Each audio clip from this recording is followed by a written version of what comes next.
Excellence agree अकॅडमीमध्ये आपणा सर्वांचं स्वागत आहे. मी रेहान मुजावर आपणाला कृषी विस्तार किंवा ॲग्रिकल्चर एक्सटेन्शन, आता थोडं आपण मराठीत पण पूर्ण इंग्रजीमध्ये इथून मागं बघत आलेलो आहेत. जे पूर्ण मराठीमध्ये शिकणार आहेत म्हणजे थोडं कॉम्बिनेशन करून शिकवणार आहे, पण जास्त करून इंग्रजीवर जास्त भर असणार आहे. आपला इंग्रजीवर भर असणार आहे, पण काही पॉईंट असे आहेत की जे मराठीतून शिकवले पाहिजेत तर ते मराठीतूनच घेतले जाणार आहेत. तर काय सांगायचंय की कृषी सेवक का करायचं. म्हणजे काही लोक अशी असतात की बाबा नाही करायचं, सगळेच जण करतात म्हणा, पण काही लोक म्हणतात हा ठीक आहे बाबा करायचं म्हणून करायचं. पण तसं नाही. कृषी सेवक यासाठी करायचं की एक स्टॅबिलिटी येऊन जाते तुमच्या जे रिझल्टमध्ये जी स्टॅबिलिटी असते ना, की काही लोकांना UG होऊन किंवा PG कंप्लीट करून किंवा डिप्लोमा कंप्लीट करून बराच वेळ झालेला असतो आणि ते अभ्यास करत असतात, पण यश येत नसतंय. आणि एक इकॉनॉमिक स्टॅबिलिटी सगळ्यात महत्वाचं.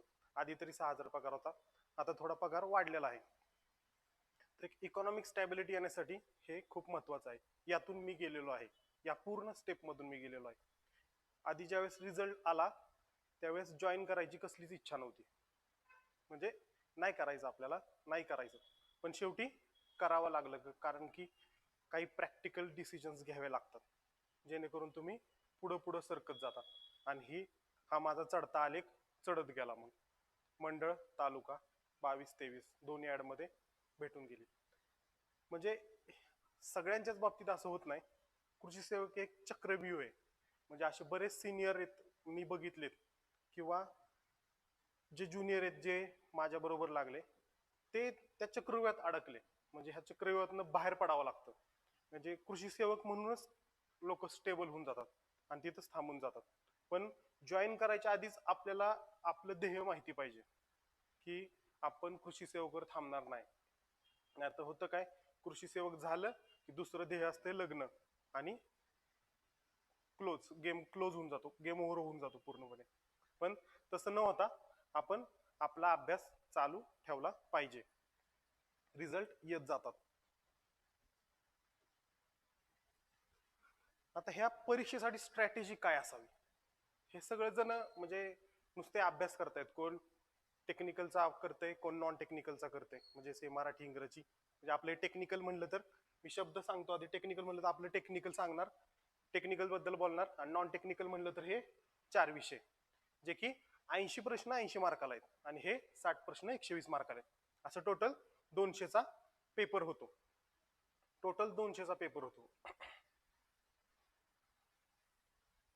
तर आपण थोडं लक्ष देऊया. तर आपल्याकडे सध्या काय काय कोणकोणत्या गोष्टी आहेत ज्याद्वारे आपण अभ्यासाला सुरुवात केली पाहिजे. कोणकोणत्या गोष्टी आहेत ज्या की आपण बाबा आपले स्टेजेस पुढे पुढे हळूहळू नेले पाहिजेत. तर सगळ्यात महत्वाचं आहे तुमच्याकडं सिलेबस. ओके, सिलेबस आहे सगळ्यात महत्वाचा. सिलेबस दिलेला आहे. आधी सारखं नाहीये की तांत्रिक प्रश्न येणार आणि ते कशात नाही येणार, कुठल्या विषयात येणार, काही माहित नाही. एक 11 टेक्निकल मध्ये 11 पॉईंट आहेत आणि त्या 11 ते 12 पॉईंट मध्ये तुम्हाला प्रश्न विचारले जाणार आहेत.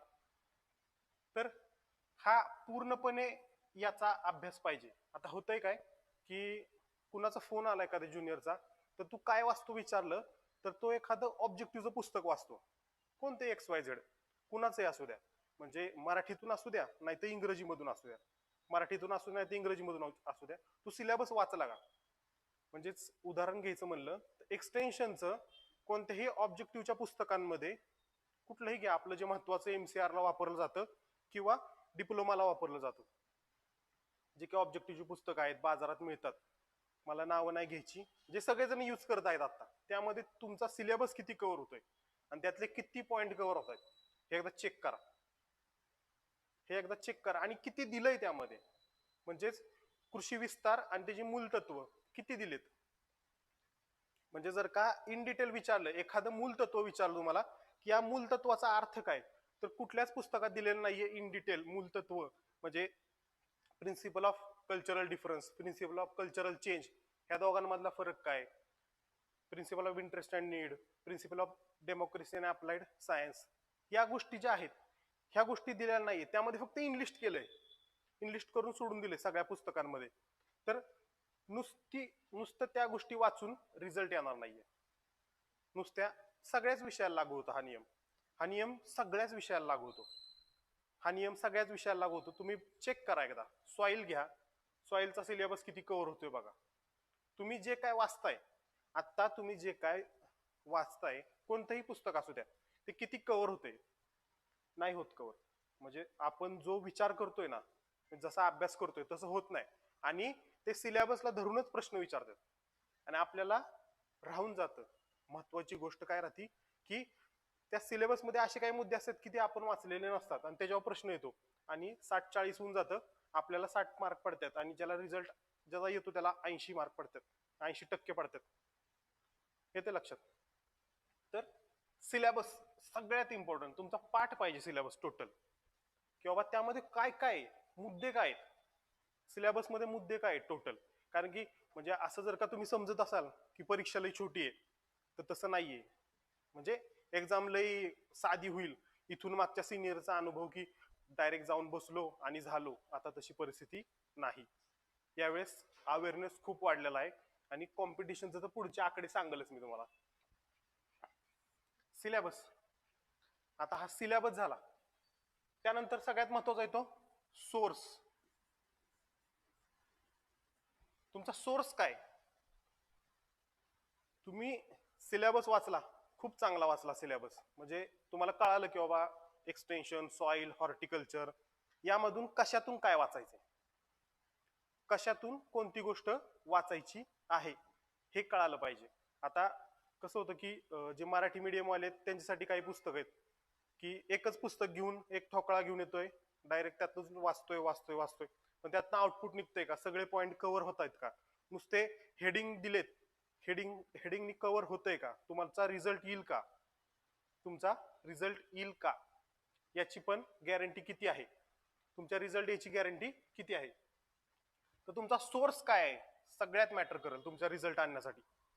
तुमचा रिझल्ट आणण्यासाठी तुमचा जर का सोर्सच चांगला नसेल, की असंच कोणतंही पुस्तक वाचताय, ठीक आहे चाललंय चाललंय चाललंय सगळेजण वाचतायत म्हणून मी पण वाचतोय, तर होणार नाही. कारण की एक स्टील फ्रेम म्हणून नावाचं पुस्तक आहे, किंवा कोणतंही तुम्हाला कोणतंही यश संपादन करायचं असेल ना, तर तुमचा राजमार्ग हा वेगळा असतोय.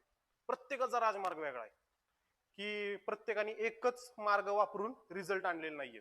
प्रत्येकाचे मार्ग वेगवेगळे आहेत आणि आपला मार्ग पण आपण ठरवायचा आहे. आपले सोर्स काय, आपला सोर्स किती चांगला आहे, आपण जी पुस्तकं वाचतोय त्यामध्ये किती दर्जा आहे, त्यातून किती क्वेश्चन येऊ शकतात, आपण किती आउटपुट काढतोय, तो झाला सोर्स.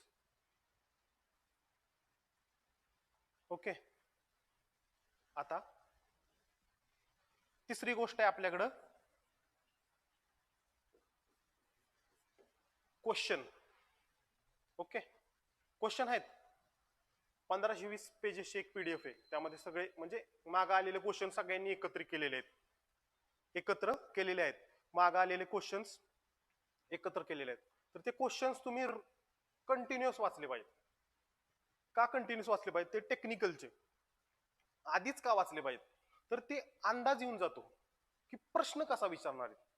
म्हणजे कधी कधी काय होतं की आपण आहे ना, आपलं बॅकग्राऊंड असतं पूर्णपणे इंग्रजीचं आणि प्रश्न आपण मराठीतून वाचतो, कधी कधी मराठीतून वाचतो, तर आपण वेगळा अर्थ काढतो. किंवा मागच्या वेळेस झालं होतं विषय की इंग्रजी मराठी माध्यमांचा, तर पूर्णपणे मराठी म्हणजे मराठीमधून इंग्रजीमध्ये कन्वर्ट केलं शब्द प्रश्न, आणि जर का कन्फ्युजन झालं तर ते लवकर कसं सॉल्व्ह करता येईल. कारण की आपली जी क्वेश्चन विचारायची पद्धत आहे ऍग्री एमपीएससीची किंवा दुसऱ्या एक्झामची, आणि याची खूप डिफरंट आहे. कधी कधी आपल्याला वाटतं एवढा सोपा प्रश्न असूच शकत नाही, एवढा इझी क्वेश्चन तुम्ही चेक करा, एवढा इझी क्वेश्चन कसा काय असेल, एवढा सोपा प्रश्न कसा काय. थोडस आपण आहे ना स्वतःला काय म्हणतात त्याला थोडं हुशार बनवून टाकतो, त्याच्यामुळं प्रॉब्लेम क्रिएट होतात. तर सगळ्यात महत्वाचं क्वेश्चन अनालिसिस पाहिजे. क्वेश्चन आपल्याकडे किती क्वेश्चन्स आहेत, एक 60 क्वेश्चन जरी म्हणजे 120 क्वेश्चन धरले तर 720 क्वेश्चन होत आहेत, म्हणजे 1000 क्वेश्चन्स आहेत असं धरा समजा तुमच्याकडं, पूर्ण ह्याच्यातले माग आलेले 1000 क्वेश्चन. तर ते 1000 क्वेश्चनचं पूर्णपणे अनालिसिस पाहिजे.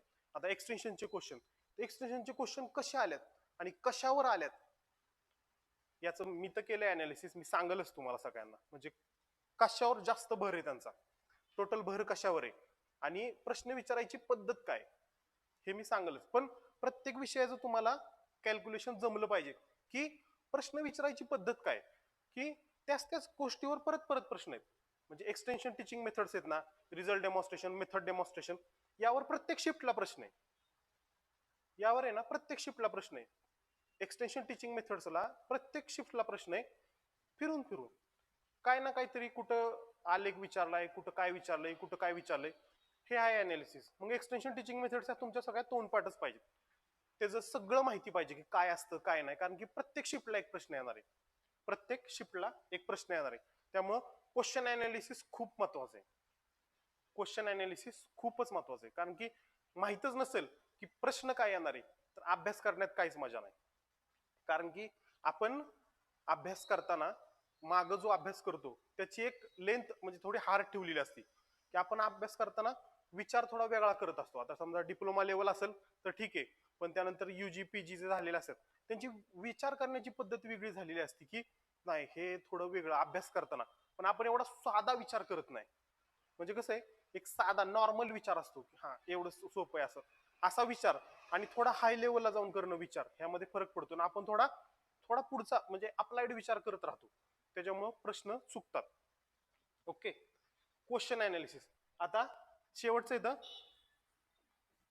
Result analysis. रिझल्ट अनालिसिस का करायचं, आपल्याला मार्क किती पाडायचे येते, आपल्याला मार्क किती हवेत, म्हणजे किती मार्क पाडावे लागतील, किती मार्क पाडावे लागतील. रिझल्ट अनालिसिस येते लक्षात. तुम्हाला मार्क किती हवेत, की आपण अभ्यास करतोय, सगळं व्यवस्थित आहे, क्वेश्चन वाचतोय, सिलेबस आहे, सोर्स चांगला आहे, पण आपल्याला मार्कांचं गणितच माहित नाही की एवढे ह्या विषयात आले पाहिजेत तरच रिझल्ट येईल, तरच रिझल्ट येईल. मागं किती मार्काला पोस्ट फिक्स भेटते कोणत्याही डिव्हिजनला, म्हणजे तुम्ही कोणत्याही डिव्हिजन मध्ये फॉर्म भरलेला असो, किती मार्काला पोस्ट भेटते हे माहिती पाहिजे. हे रिझल्ट अनालिसिसवर कळतं, हे रिझल्ट अनालिसिसवर कळतं. आपण पुढे घेणार आहे ते रिझल्ट अनालिसिस. आणि फायनली परत सिलेबस. हा आहे पूर्ण तुमचं स्टुडंट, हे सगळं कोरिलेट करता आलं पाहिजे तुम्हाला. हे हा बेस आहे पूर्ण एक्झामचा, की सिलेबस माहिती पाहिजे, तुमचा सोर्स चांगला पाहिजे, क्वेश्चन अनालिसिस चांगलं पाहिजे, आणि आपल्याला मार्कांचं गणित किती न्यायचंय, एवढे मार्क पाडायचे आपल्याला. एवढ्या मार्कासाठी मला ह्याच्यात एवढे मार्क पडले पाहिजे, त्याच्यात तेवढे मार्क पडले पाहिजे, तर तुम्हाला सक्सेस पर्यंत किंवा टॉप महाराष्ट्रामध्ये 100 रँक आणता येईल. ओके,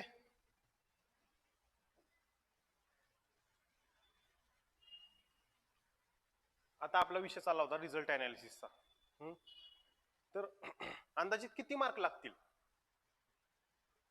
कोणत्याही डिव्हिजन मध्ये पास होण्यासाठी, एक एक आकडा तुमच्या डोक्यात आहे का, की बाबा किती लागतील? 160 प्लस पडतील, 160 प्लस, 160 प्लस पडतील. 160 प्लसचं गणित काय असेल बघा. आता 160 प्लस आपण म्हणतोय, ठीक आहे, 160 प्लसचं गणित काय असेल? मराठीत खूप चांगला अभ्यास आहे. ओके, मराठीत खूप चांगला अभ्यास आहे, 18. इंग्रजीमध्ये किती पडतात? आपला इंग्रजी हा खूप आवडता विषय, किती मार्क येतात ना, म्हणजे विचार करा. म्हणजे आपला किती जरी चांगला अभ्यास असेल तर शिफ्ट मध्ये बदल होतो, प्रत्येकालाच सेम मार्क पडतील याची काही गॅरंटी नाही.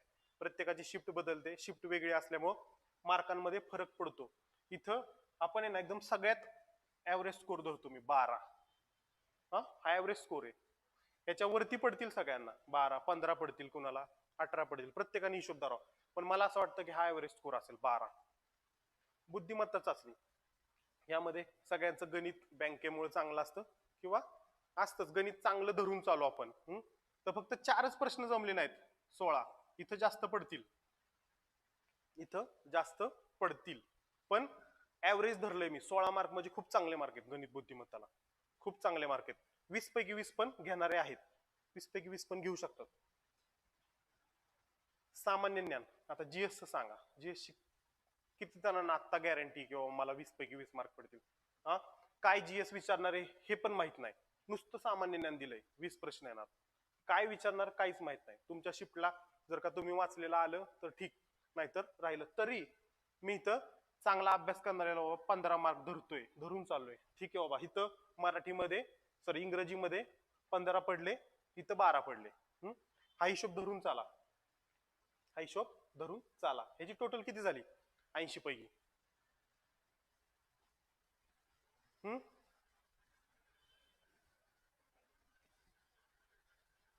किती होती टोटल? 61. ओके, राऊंड फिगर धरून चाला 60. हा, 80 प्रश्नापैकी 60 प्रश्न बरोबर आलेत, हे खूप चांगला स्कोर आहे. 60 मार्क पडले, खूप चांगला स्कोर आहे. खूप चांगला स्कोर आहे 60. तर आता 160 क्रॉस करण्यासाठी किती मार्क लागतील? तिकडे 120 पैकी 160 क्रॉस करण्यासाठी हे जे आहेत ना 120 मार्क, थोडा विचार करा. 120 मार्क हा मी स्कोर सगळ्यात बेस्ट स्कोर सांगितला की बाबा ज्याचा अभ्यास म्हणजे एकदम मॅच्युअर आहे त्याचा अभ्यास सांगितला मी. आणि ह्यामध्ये लागतील अजून 100 मार्क, आणि 100 पाडण्यासाठी 60 पैकी 50 प्रश्न बरोबर यावे लागतील. 50 प्रश्न बरोबर यावे लागतील, त्यावेळेस 160 टोटल होईल. ओके, 160 टोटल होईल. हा आजच्या घडीला असं मला वाटतं की टॉपरचा स्कोर असेल. म्हणजे मागच्या वेळेस 2018च्या ऍडला 148चा टॉपर होता, 148चा टॉपर होता, त्याला फर्स्ट रँक त्याची होती पूर्ण ह्याच्यात, आणि तो फर्स्ट रँक होती. आणि असं पण होतं की म्हणजे टॉप म्हणजे 50 जण, टॉप 100 रँक मधले 50 जण हे पुणे डिव्हिजन मधलेच होते. म्हणजे ज्या डिव्हिजनला जास्त कॉम्पिटिशन असतं त्या डिव्हिजन मध्ये टॉप रँकर सगळे तिथंच असतात, त्या डिव्हिजनलाच असतात, म्हणजे टॉप 100 मध्ये असतात. आता हे 160चा आकडा गाठायचा आहे, इथं 50 प्रश्न बरोबर आणायला लागतील. हे पॉसिबल आहे का गणित? 50 प्रश्नाचं गणित पॉसिबल आहे? 60 पैकी 50 प्रश्न म्हणजेच एएफओ ला पडतात का? हा, एएफओ ला पडतात का 50 प्रश्न? 50 प्रश्न बरोबर येतात? किती जणांचे येतात एएफओ ला, म्हणजे बँक एएफओ ला किती जणांचे 50 प्रश्न बरोबर येतात 60 पैकी? तिथं बी 60 पैकीच पेपर असतो ना, हा 60च प्रश्न असतात. येतात का 50? हार्डली 45, 46, 48, खूप चांगला स्कोर. आणि जे लई सोपा पेपर आला तर 50 क्रॉस करून जातात पोरं, लई सोपा पेपर आला तर इथं होऊ शकतं का 50 क्रॉस? जो 50 क्रॉस करल त्याचा रिझल्ट फिक्स होणार आहे, त्याचा रिझल्ट फिक्स होणार आहे. आता हे झालंच, हे 50चं झालंच. यावर बोलू, इथं स्कोर वाढला पाहिजे. जर का तुम्ही इथं घसरत असाल ना, इथला स्कोर वाढवा. इथं जर का 45 पडले ना तर 10 कमी येणार आहे, 150 होणार. अजून 10 कमी आले 140 होणार. आणि अवेअरनेस जास्त असल्यामुळं 150 क्रॉस करणाऱ्यांचं प्रमाण जास्त असणार आहे. ओके, तर ह्या दोघांचं कॉम्बिनेशन जुळलं पाहिजे, टेक्निकल आणि नॉन टेक्निकलचं. नॉन टेक्निकल मध्ये 80 पैकी जर का स्कोर कमी आला, 50च्या आतमध्ये आला, समजा 50 पडले, 80 पैकी 50च पडले, इंग्रजी लईच मार खाल्ला, 7-8च प्रश्न बरोबर आले, आणि सामान्य ज्ञान 7-8च. इथे समजा जर का 7-8 जर का आले तर टोटल होती 50, 45 ते 50, 45 ते 50 ज्यावेळेस टोटल होती तर 140 क्रॉस करणं अवघड जाते.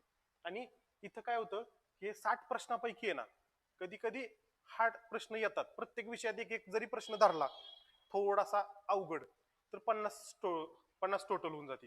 आणि आपण सगळं हे सोडवून गेलेलो असतो तिथं, मराठी इंग्रजी नुसतं टेक्निकल सोडवायला गेलेलो नसतो, हे गणित बुद्धिमत्ता सगळं सोडवत असतोय. हे सगळं सोडून तिथं गेलेलो असतोय, त्याच्यामुळं थोडं कन्फ्युजन होणं म्हणजे हे अपेक्षित आहे.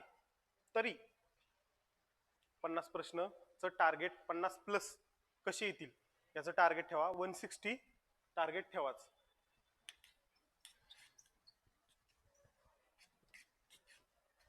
आणि आता कॉम्पिटिशन काय सांगतं?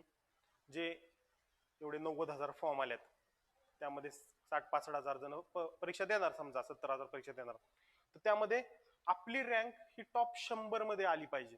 म्हणजे पहिल्यांदा महाराष्ट्राची रँक लागते, ऑल महाराष्ट्र, मग डिव्हिजन वाईज लागते.